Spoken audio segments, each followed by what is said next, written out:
Mrs. Christie expected that Captain O'Brien would keep his wife out of St. Louis and away from the fearsome cholera until it was no longer a threat. Maybe Mrs. O'Brien would even reside in New Orleans until after her wee babe was born in the autumn. Whatever the case, the O'Briens no longer needed an extra domestic servant, not when the future was so uncertain. Alannah paused and pressed a hand to her throat, as if that could somehow ward off the tightening and the feeling of suffocating. A breeze floated in through the open side window, fluttering the loose strands of her pale hair that weren't tucked under a maid's cap. For early June, the warmth of summer had already descended, turning the O'Briens' home into a sweltering oven. 'Twas only in the early morn, like now, or late in the night, that the air was tolerable, and more like that of her native Tralee in County Kerry.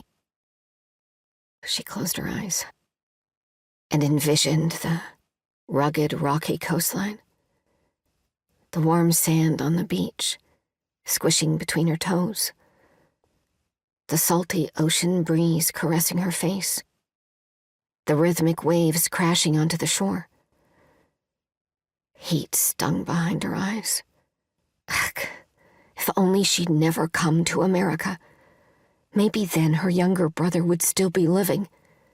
Maybe she'd still be with her cousin Hugh, who'd been her closest friend. Maybe she would have eventually been hired as an editor at the newspaper with him. But there was no sense in crying now, so there wasn't. What was done was done. She opened her eyes to the beauty of the parlor with the all-new furniture, elegant in the upholstered cream color that contrasted the cherry wood. The damask draperies were a pretty pale blue. Mrs. Christie had said matched Alannah's eyes. With exquisite lantern globes, pure silver candle holders, and vases of freshly cut flowers. The parlor was lovely, just as lovely as all the other rooms Mrs. O'Brien had recently redecorated. To be sure, it was the nicest home Alannah had ever stepped foot in.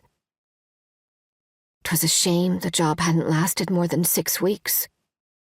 Of course, Mrs. O'Brien was a kind lady and had told Alannah she could stay as long as she needed, until she could secure other employment. Mrs. Christie had assured her of the same. But after just one day, since the captain and Mrs. O'Brien had left, there was already nothing to do.